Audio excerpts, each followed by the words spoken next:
नमस्कार दोस्तों, स्वागत है आपका आपके अपने YouTube चैनल हिंदी श्री पे। हम सभी रामस्वरूप चतुर्वेदी जी की मूल पुस्तक हिंदी साहित्य और संवेदना के विकास का वाचन कर रहे हैं। पीछे की कक्षाओं को आप प्लेलिस्ट पर जाके देख सकते हैं, काफ़ी महत्वपूर्ण है। आगे की कक्षा का वाचन कुछ इस प्रकार है। भारतेंदु युग के कई लेखकों का उत्तर काल द्विवेदी युग में समा जाता है। इन दोनों युगों की भावभूमि में कुछ ऐसी समता है कि कहीं कोई संधि काल नहीं मिलता है। रामस्वरूप जी कह रहे हैं कि कुछ भारतेंदु युग के लेखक हैं जो द्विवेदी युग में समा सकते हैं, यानी कि बाद के भारतेंदु युग में उत्तर काल वाले, यानी बाद के जो लेखक थे वो द्विवेदी युग में समा जाते हैं। और ये दोनों जो काल है, इन दोनों के बीच बहुत महीन सा अंतर है। यद्यपि कि दोनों युगों के नेताओं के चरित्र में काफ़ी कुछ अंतर दिखता है। भारतेंदु मंडल आत्मीयता के भाव पर बना था, द्विवेदी मंडल अनुशासन के। जबकि भारतेंदु अपने वृत्त के निश्चय ही सबसे बड़े रचनाकार थे और आचार्य महावीर प्रसाद द्विवेदी रचनात्मक स्तर पर अपने शिष्यों मैथिली शरण गुप्त या कि प्रेमचंद से छोटे थे। देख लीजिए कि क्या कह रहे हैं कि जबकि भारतेंदु अपने वृत्त के निश्चय ही सबसे बड़े रचनाकार थे और आचार्य महावीर प्रसाद द्विवेदी रचनात्मक स्तर पर अपने शिष्यों, मतलब उनके जो शिष्य थे मैथिली शरण गुप्त और प्रेमचंद से, वे छोटे थे। भारतेंदु के व्यक्तित्व में बंगाल की कोमलता और भावुकता थी। आचार्य द्विवेदी के व्यक्तित्व में महाराष्ट्र की कठोरता, वस्तुन्मुखता, हिंदी क्षेत्र के पुनर्जागरण ने रचनात्मक भाव से दोनों सहयोगी प्रभावों को यूँ आत्मसात किया। विविध पुरातत्व विषयों के संबंध में महावीर प्रसाद द्विवेदी के लेखन का विवेचन करते हुए अपनी पुस्तक महावीर प्रसाद द्विवेदी और हिंदी नवजागरण में रामविलास शर्मा लिखते थे। तो ये पुस्तक किसका है? महावीर प्रसाद द्विवेदी और हिंदी नवजागरण, रामविलास शर्मा का।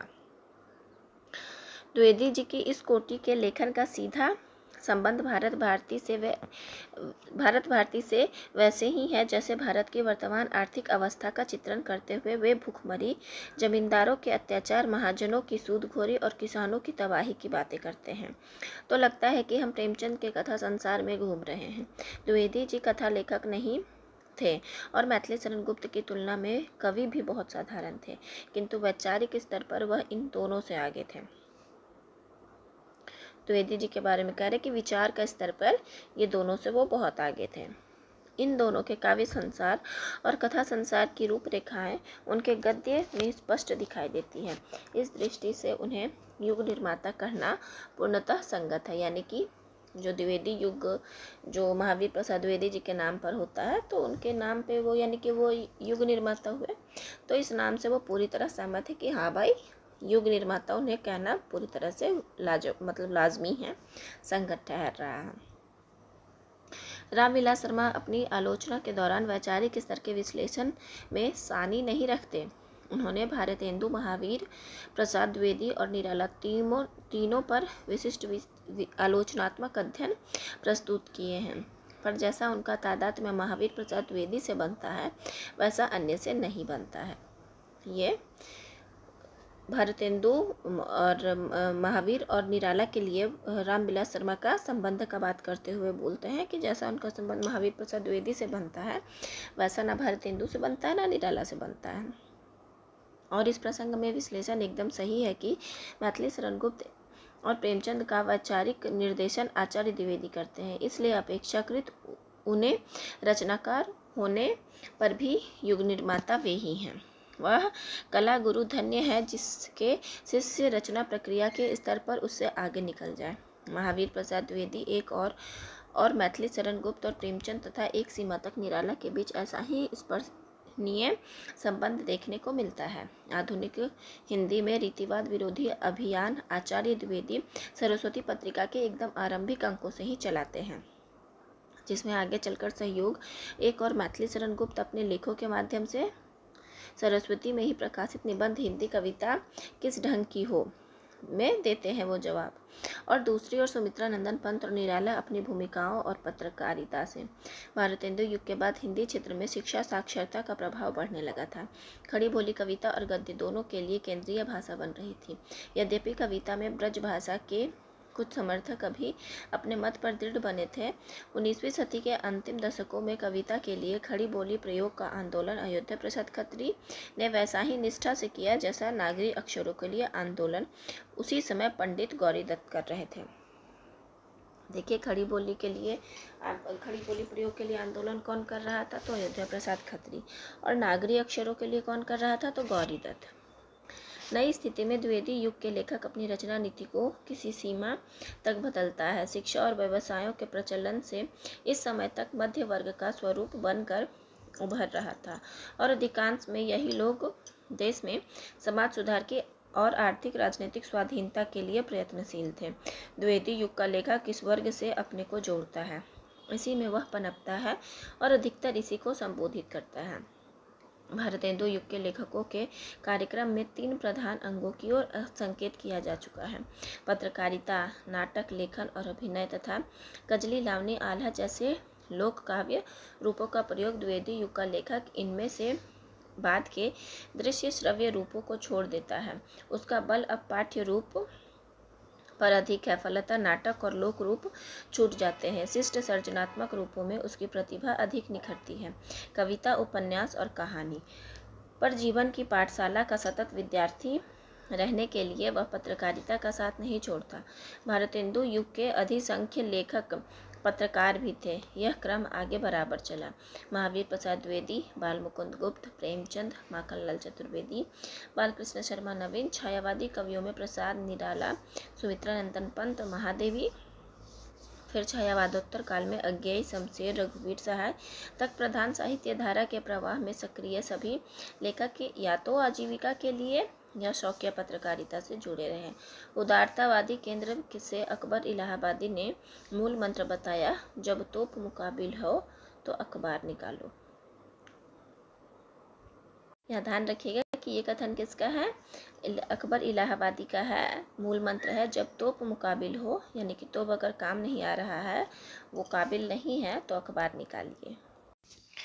भारतेंदु युग के एक और माध्यम को द्विवेदी युग के कुछ लेखकों ने पकड़े रखा, वह था समस्या पूर्ति का माध्यम। भारतेंदु मंडल के लेखकों ने अधिकतर ब्रज भाषा में समस्या पूर्ति की और इसका केंद्र काशी रहा। महत्वपूर्ण है, जो भारतेंदु मंडल के लेखक थे ब्रज भाषा में अपनी समस्या पूर्ति करते थे और केंद्र में वो काशी था उनका। द्विवेदी युग की समस्या पूर्ति की भाषा खड़ी बोली हो गई। छंद पुराने ही रहे, कविता सवैये, और केंद्र हो गया कानपुर, जो उस समय के लावनी बाजों का गढ़ था।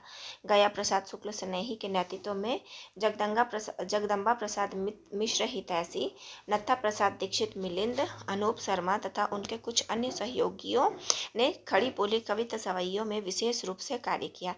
समस्या पूर्ति एक तरह से भारतेंदु युगीन लोक माध्यमों और आगे के छायावाद युगीन काव्य के बीच की कड़ी थी, जिसमें कवि वृत्त की सामूहिक वृत्ति और रचनाकार की निजी सर्जनात्मक क्षमता का सामंजस्य रखा गया था। अधिकतर कवि सम्मेलनों में समस्या पूर्ति के आयोजन होते थे और इस रूप में समस्या पूर्ति लोक माध्यमों की तरह सार्वजनिक प्रदर्शन था। एक तय हवें गई है तस्वीरें, कहानी रह जाएगी जैसे ब्रज भाषा या खड़ी बोली समस्या की पूर्तियां करके अलग अलग कवि इन्हें सम्मेलनों और गोष्ठियों में सुनाते थे। आरंभिक खड़ी बोली काव्य को प्रसारित करने में इस समस्या पूर्ति सम्मेलनों का विशेष योगदान रहा है। रीतिकालीन राज्याश्रय से निकालकर कविता को सीधे जनाश्रय में लाने का यह पहला महत्वपूर्ण कदम था। समस्या पूर्ति के सीमित दायरे में से बाहर भी इन कवियों ने प्रसिद्धि प्राप्त की। सरस्वती में अपने उत्तराधिकारी पंडित देवीदत्त शुक्ल के नाम जो है 4, 9 और 29 को कानपुर 1929 है को कानपुर से लिखे गए एक पत्र में आचार्य महावीर प्रसाद द्विवेदी जी कहते हैं, कानपुर के पंडित जगदम्बा प्रसाद हितैषी बड़े अच्छे कवि हैं। सरस्वती की कविता स्तंभ को चमकाने के लिए मैंने उनसे कहा था कि आपको कभी कभी कविता भेजा करें। उन्होंने शायद भेजा भी, पर पुरस्कार देना तो दूर, आपने उन्हें सरस्वती तक ना भेजी। अब भेजिए। पहाड़ी पंत से उनकी कविता 1000 दर्जे अच्छी होती है। देख लीजिए कितनी बड़ी बात सरस्वती महावीर प्रसाद द्विवेदी जी ने कह दी है कि जगदम्बा प्रसाद हितैषी पत्र में लिख रहे हैं और देवीदत्त शुक्ल को लिख रहे हैं। देवीदत्त शुक्ल को महावीर प्रसाद द्विवेदी जी लिख रहे हैं कि जगदम्बा प्रसाद हितैषी को ये बोले थे कि आप कविता भेजा कीजिए, तो वो सरस्वती के लिए भेजते हैं, लेकिन देवीदत्त शुक्ल जी क्या किए, उसको सरस्वती में भेजे नहीं हैं। तो इस पे महावीर प्रसाद द्विवेदी जी एकदम स्पष्टता कह दिए कि पहाड़ी पंथ से उनकी कविता 1000 दर्जे अच्छी होती है। सम्मेलन पत्रिका पत्र विशेषांक भाग 68 संख्या 1-2 में यह बात कही गई है। यह ठीक है कि पन्नों में व्यक्त मत एक सीमा तक तात्कालिक होती है और उसे सुचिंतित भी नहीं कहा जा सकता, पर उससे पत्र लेखक की मानसिकता का पता अवश्य चलता है। जगदम्बा प्रसाद मिश्र हितैषी और सुमित्रा नंदन पंत खड़ी बोली के समकालीन कवि थे। आचार्य द्विवेदी ने दोनों को प्रोत्साहन दिया। एक कवित सवैया शैली में लिख रहे थे, दूसरे उस नई काव्य धारा से जुड़े थे जिसे बाद में छायावाद नाम दिया गया। आज 1984 माफ़ी चाहती हूँ, आज 1984 में यह जानकर बड़ा अटपटा लगता है कि जबकि तीनों संबंध व्यक्ति शरीर रूप में नहीं है, कि आचार्य द्विवेदी हितैषी के पंत और पंत की तुलना में हितैषी को बड़ा कवि मानते हैं। पत्र के रूप में उन्होंने अपने मन की बात प्रकट कर दी है, सार्वजनिक रूप में शायद वे ऐसा लिखते या कहते नहीं। यही दूसरे आचार्य की याद आती है, आचार्य रामचंद्र शुक्ल का, जिन्होंने हितैषी का उल्लेख अपने इतिहास में एक प्रिय कवि के रूप में तो किया, पर ऐतिहासिक और कलात्मक मूल्यांकन में सुमित्रा नंदन पंत को आधुनिक युग धारा की नई धारा का सबसे महत्वपूर्ण कवि माना है। ये देखिए शुक्ल जी क्या किए हैं कि उन्होंने जिस हितैषी को महावीर प्रसाद जी बोले अच्छे कवि हैं, उनको प्रिय कवि के रूप में किए हैं, लेकिन ऐतिहासिक और कलात्मक मूल्यांकन में सुमित्रा नंदन पंत को आधुनिक युग की नई धारा का सबसे महत्वपूर्ण कवि माना है शुक्ल जी। यह बात अलग है कि परवर्ती आलोचना में प्रसाद निराला के बाद पंत को स्थान दिया गया था। भारतेंदु ने मानव प्रतीक रूप में कुछ कविताएं खड़ी बोली में लिखी थी। द्विवेदी युग में कविता क्रमशः पूरे तौर पर खड़ी बोली में हो जाती है। इस समय का काव्य प्रवाह हमें दो धाराओं में दिखाई देता है। एक धारा के प्रतिनिधि कवि हैं श्रीधर पाठक, मुकुटधर पांडे, लोचन प्रसाद पांडे, जो पांडे बंधु हैं, मुकुटधर पांडे और लोचन प्रसाद पांडे, रूपनारायण पांडे तथा राम नरेश त्रिपाठी। और दूसरी धारा में है अयोध्या सिंह उपाध्याय, हरिओद, मैथिली शरण गुप्त, नाथूराम शर्मा शंकर, रामचरित उपाध्याय तथा स्वयं आचार्य महावीर प्रसाद द्विवेदी। साहित्य की दोनों मूल वृत्तियां रोमांटिक तथा क्लासिक जैसे यहाँ एक साथ प्रतिफलित हो रही हैं। काव्य भाषा को लेकर भारतेंदु काल में लगातार द्वैत की भावना बनी रही। मान्यता यह थी कि कविता ब्रज भाषा में हो और गद्य खड़ी बोली में। कविता में व्यापक रूप से खड़ी बोली को प्रयुक्त करने का श्रेय श्रीधर पाठक को जाता है। देखिए, व्यापक रूप से खड़ी बोली को प्रयुक्त करने का श्रेय श्रीधर पाठक को जाता है, जो स्वयं व्यक्तिगत रूप से ठेठ ब्रज क्षेत्र के निवासी थे। यह ठीक है कि सरस्वती पत्रिका के माध्यम से खड़ी बोली को कविता और गद्य में समभाव से प्रतिष्ठित करने का ऐतिहासिक श्रेय आचार्य महावीर प्रसाद द्विवेदी को है, पर रचनात्मक स्तर पर इस समस्या से पहले श्रीधर पाठक जूझे हैं। ये देखिए कि श्रेय तो द्विवेदी जी को मिल गया है, लेकिन रचनात्मक स्तर पर उससे जूझा कौन था, परेशानी कौन उठाया था कविता में खड़ी बोली लाने के लिए, तो श्रीधर पाठक। ऐसा रामस्वरूप चतुर्वेदी जी की मान्यता है। इस काव्य धारा को उनके कृतित्व के संदर्भ में ठीक ही स्वच्छंदतावादी कहा गया है। रोचक संयोग यह है कि श्रीधर पाठक ने एक अर्ध गंभीर और अर्ध विनोदी प्रसंग में स्वयं अपने को स्वच्छंद कवि घोषित किया है। लिखो न करो लेखनी बंद, श्रीधर सब कवि स्वच्छंद। स्वच्छंदतावाद की प्रमुख विशेषताओं में है वन का महत्व, प्रकृति पर्यवेक्षण, प्रेम का स्वच्छंद भंगिमाओं में चित्रण और बैलेड या कथा गीत का प्रयोग, और काव्य भाषा के रूप में खड़ी बोली की स्वीकृति। सबसे बड़ी बात यह कि स्वच्छंदतावादी काव्यधारा ने जीवन से लगाव की एक भूमिका तैयार की, जो आगे चलकर छायावाद में और गहरी हो जाती है। अंग्रेजी के पूर्व स्वच्छंदतावादी काव्य से कुछ संपर्क बिंदु भी यहाँ द्रष्टव्य है। श्रीधर पाठक ने अंग्रेजी कवि गोल्ड स्मिथ के कई प्रबंध काव्यों का अनुवाद किया और कुछ स्फुट काव्य की रचना की। इन स्फुट कविताओं में से एक बड़ी प्रसिद्ध हुई जगत सच्चाई सार, और उसमें से भी एक पंक्ति विशेष रूप से जगत है सच्चा, तनिक न बच्चा, समझो बच्चा इसका भेद। पुनर्जागरण का मूल मंत्र जैसे यहाँ अनायास एक पंक्ति में ध्वनित हो रहा हो। एक ओर खड़ी बोली का खड़ापन है तो दूसरी ओर संदेश की निर्भातनता। श्रीधर पाठक के प्रकृति काव्य में यदि जीवन से लगाव की ओर संकेत है तो वहीं ऐहिकता का भाव भी फूटता दिखाई देता है। ये दोनों प्रवृत्तियां अपने में एक दूसरे से जुड़ी हैं। प्रकृति को यहाँ रीतिकाल जैसे उद्दीपन की भूमिका से मुक्त किया गया। उत्तर रीतिकाल में नारी को महज भोग्य उपकरण मान लिया गया था। कम से कम उस युग के घटिया काव्य की ध्वनि यही थी। छायावाद ने नारी को इस निष्क्रिय शिथिल रूप में चित्रित करने का विरोध किया है। कुछ वैसे ही स्वच्छंदतावाद ने अग्रणी स्थिति में प्रकृति को निष्क्रिय सजावट के तौर पर नहीं देखा, उसे अपने में जीवन का एक सजीव पक्ष मानकर चित्रित किया है। इस रूप में श्रीधर पाठक और सुमित्रा नंदन पंत के बीच वरिष्ठ और कनिष्ठ कवि जैसा सहयोग केवल एक नगर इलाहाबाद में निवास के कारण नहीं था, वरन यह स्वच्छंदतावाद का क्रमशः छायावाद के रूप में समृद्धतर विकास था। श्रीधर पाठक उन विरल रचनाकारों में हैं जिनकी प्रशंसा में हिंदी साहित्य के सबसे बड़े संपादक महावीर प्रसाद द्विवेदी तथा सबसे बड़े आलोचक रामचंद्र शुक्ल ने कविताएं लिखी थी। यानी अपने युग की रचनाशीलता को संपादक और आलोचक ने सही समझा, जिसने इन प्रमुख गद्यकारों में कवित्व संक्रमित किया है। तब के उदीयमान कवि ने तो अपनी रचना प्रज्ञा से ही नहीं, नई सृजनशीलता को पहचान लिया था। प्रथम रश्मि का आना रंगिनी तूने कैसे पहचाना, यह एक निरा संयोग हो सकता है और ऐतिहासिक नियति भी कि युवा पंत को श्रीधर पाठक से भेंट का और इस प्रथम रश्मि की रचना वर्ष एक ही है, जो है 1919। सुमित्रा नंदन पंत, महावीर प्रसाद द्विवेदी और रामचंद्र शुक्ल ने श्रीधर पाठक को कैसे उदग्र रूप में देखा, यह वृत्त द्विवेदी जी के पत्र पाठक जी के नाम, जो संपादक पद्यधर पाठक थे, से प्रकट होता है। तो द्विवेदी जी ने क्या लिखा, क्या पत्र लिखा था? द्विवेदी जी के पत्र पाठक जी के नाम। श्रीधर, अब आगे है, श्रीधर पाठक के बाद स्वच्छंदतावादी धारा में मुकुटधर पांडे, लोचन प्रसाद पांडे, रूपनारायण पांडे काव्य रचना कर रहे थे। इनमें से मुकुटधर पांडे ने समकालीन कविता पर आलोचनात्मक दृष्टि से भी लिखा था। छायावाद विषयक उनकी लेखमाला अपने क्षेत्र की एकदम आरंभिक समीक्षा है। स्वच्छंदतावादी वृत्तियों की उल्लेखनीय निष्पत्ति कर फिर से पढ़ती हूँ। स्वच्छंदतावादी वृत्तियों की उल्लेखनीय निष्पत्ति फिर राम नरेश त्रिपाठी के काव्य में मिलता है।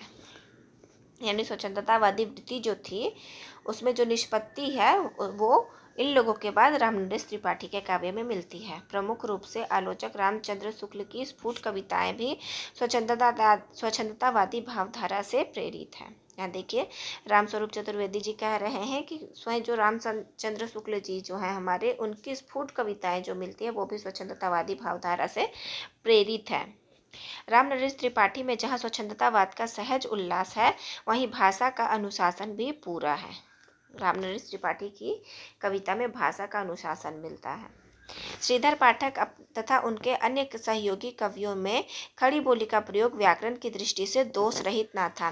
ब्रज भाषा का प्रभाव भी चला आता था। राम नरेश त्रिपाठी की भाषा पूरी तरह से व्यवस्थित खड़ी बोली हिंदी है, पर महावीर प्रसाद द्विवेदी जैसी इतिवृत्तात्मक नहीं। दोनों धाराओं के गुण उनके यहाँ एक साथ मिल जाते हैं।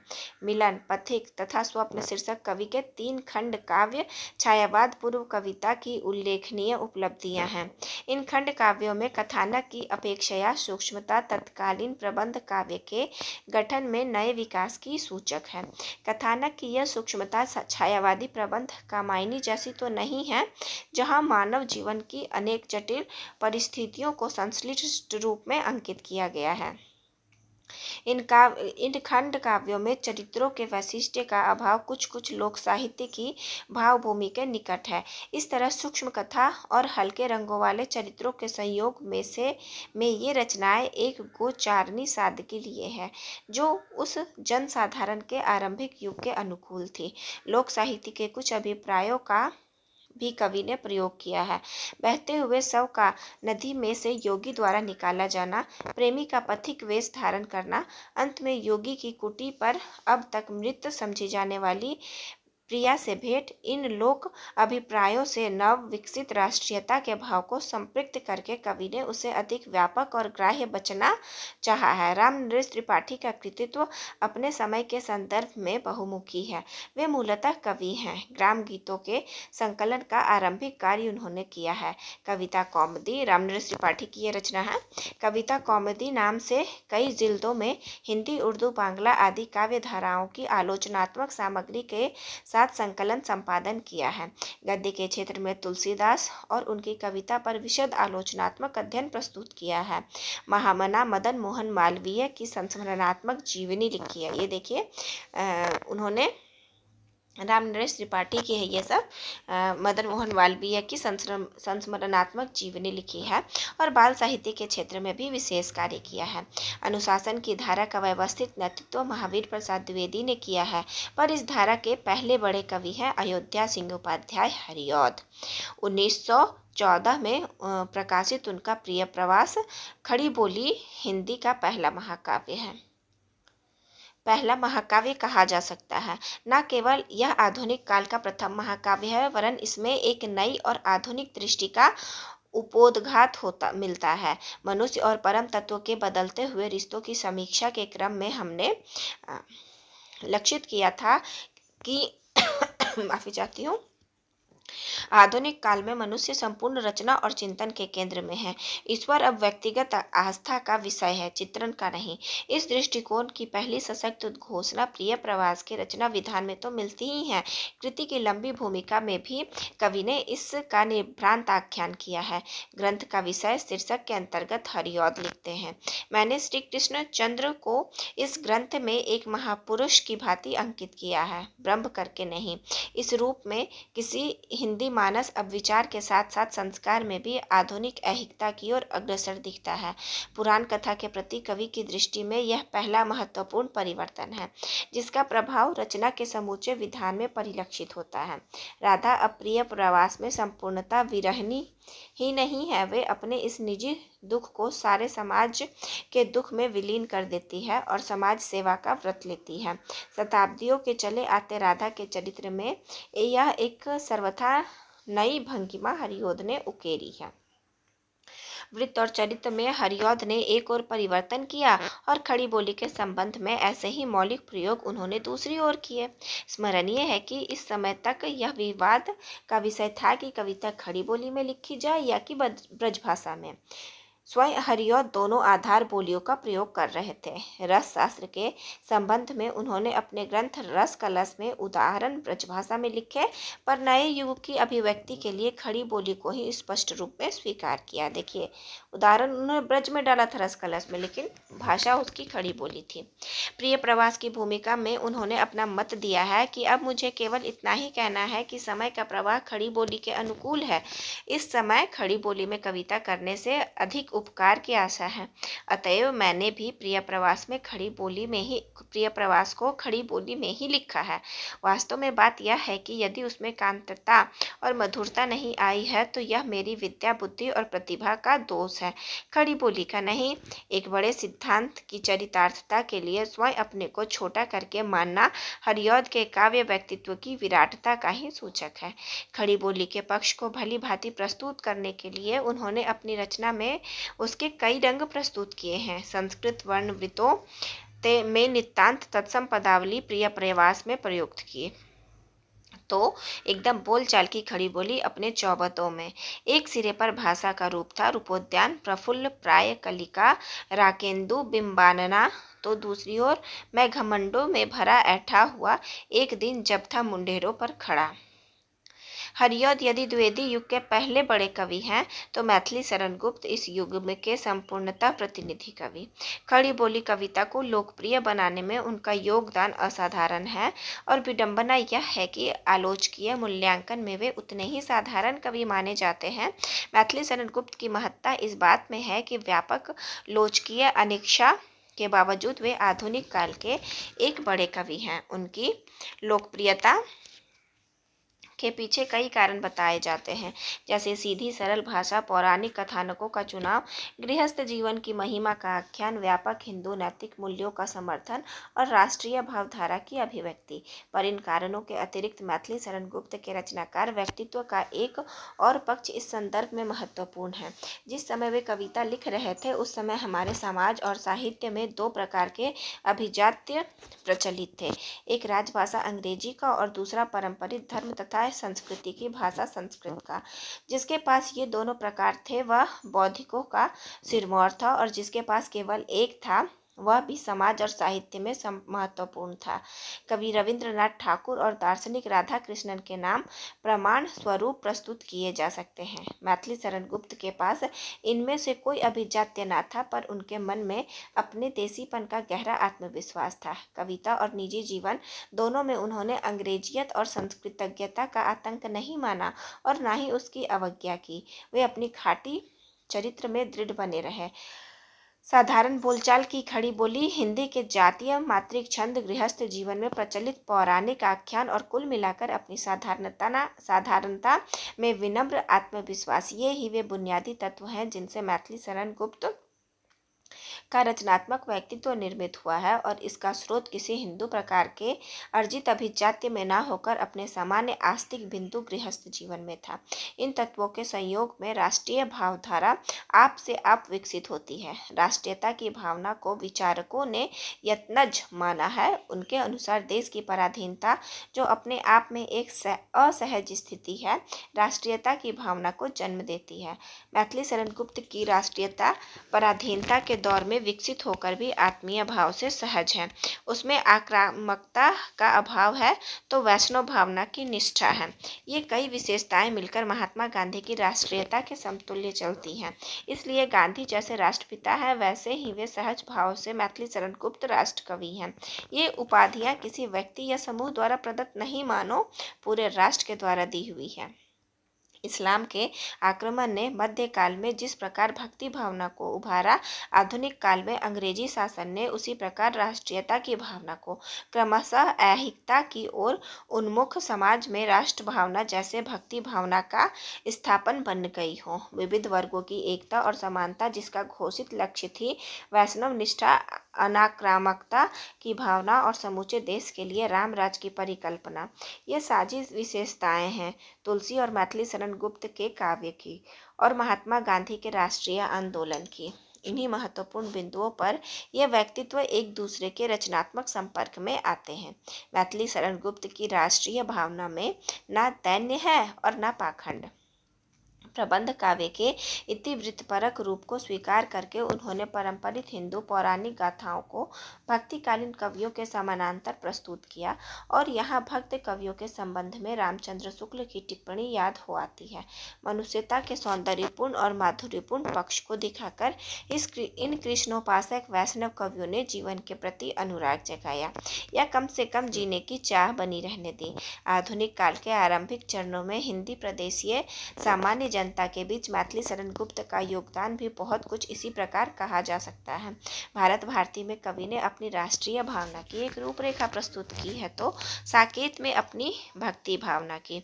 ये दोनों कवि की सर्वाधिक लोकप्रिय रचनाएं रही हैं। भारत भारती में जागरण का स्वर प्रधान है। हम कौन थे, क्या हो गए और क्या होंगे अभी, आओ विचारे आज मिलकर ये समस्याएं सभी। तो साकेत में पौराणिक विश्वासों का पुनर्मूल्यांकन का प्रयत्न है। राम तुम मानव हो, ईश्वर नहीं हो क्या, विश्व में रमे हुए नहीं सभी कहीं हो क्या, तब मैं निरीश्वर हूँ, ईश्वर क्षमा करे, तुम ना रमो तो मन तुम में रमा करे। राम कवि के लिए मानव और ईश्वर दोनों एक साथ हैं। परम तत्व के साथ संबंध का यह प्रवर्ती रूप है, जिसकी ओर इस विवेचन क्रम में पहले भी संकेत किया जा चुका है। राम के तथा अन्य संबंध चरित्रों के रूप को इसी भाव से यहाँ ग्रहण किया गया है। 8वें सर्ग में राम की घोषणा इस स्थिति को स्पष्ट करती है। भव में नव वैभव व्याप्त कराने आया, नर को ईश्वरता प्राप्त कराने आया। संदेश यहाँ मैं नहीं स्वर्ग का लाया, यह भूतल को भी स्वर्ग बनाने आया। बहुजन वन में बने रीछ वानर से, मैं दूंगा अब आर्यत्व उन्हें निजकर से। पौराणिक अति प्राकृत तत्वों, उदाहरण के लिए बंदर भालुओं को का राम के लिए सहायक होना, मतलब तत्वों का निरसन करते हुए कवि राम के वृत्त को आधुनिक तार्किक धरातल पर अवतरित करता है। राम उसके नीच के लिए परब्रह्म रूप है, यह उसकी अपनी आस्था की बात है। तर्क और आस्था का यह समन्वय आधुनिक संवेदना की एक विशेष पहचान कही जा सकती है। यह तर्क की भावना ही है जो कवि को पौराणिक चरित्रों के पुनर्मूल्यांकन की ओर प्रेरित करती है। आधुनिक काल के एकदम आरंभ में बांग्ला कवि माइकल मधुसूदन ने अपने काव्य मेघनाद वध में पौराणिक माइकल मधुसूदन की रचना मेघनाद वध महत्वपूर्ण है। वे पौराणिक परंपरा में गृहीत दैत्य चरित्रों को एक नए आलोक में प्रस्तुत किया था। माइकल की रचनाओं से प्रेरित और प्रभावित होकर मैथिली शरण गुप्त ने मधुप उपनाम से उनमें से कई का पद्यबद्ध अनुवाद प्रस्तुत किया है। देखिए, यानी कि मैथिली शरण गुप्त मधुप उपनाम से लिखते थे। हरिऔध ने फिर प्रिय प्रवास में शाश्वत विरहिणी राधा को एक नए लोकोन्मुखी रूप में चित्रित किया। इसी क्रम में मैथिली शरण गुप्त अपने साकेत में एक और राम कथा की उपेक्षिता उर्मिला को काव्य के केंद्र में स्थान देते हैं और साथ ही साथ दूसरी ओर राम की विमाता अब तक की लांछिता कैकेयी को एक नई सहानुभूति प्रदान करते हैं। उर्मिला प्रेयसी पत्नी है, कैकेयी माँ। इन दो चरित्रों के बीच में मैथिली शरण गुप्त ने जैसे भारतीय नारी की इस संपूर्णता में अंकित कर दिया हो, एक नई भंगिमा देकर, और कहा जा सकता है कि इन दोनों चरित्रों में वे सबसे अधिक कवि हैं। साकेत के 8वें और 9वें सर्ग में जिसका प्रमाण है। इतिवृत्तात्मकता के लिए ख्यात कवि की सूक्ष्म परिकल्पनाएं यहाँ दृष्टव्य है। 9वें सर्ग में विरहिणी उर्मिला का गीत है। मेरे चपल यौवन बाल अचल अंचल में पड़ा सो मचलकर मत साल। आज की कक्षा का वाचन इतना ही तक। आगे की कक्षा का वाचन हम अगली कक्षा में करेंगे। धैर्य से बने रहने के लिए आपका बहुत बहुत धन्यवाद। आशा करती हूँ यह वीडियो आपको लाभान्वित करेगी।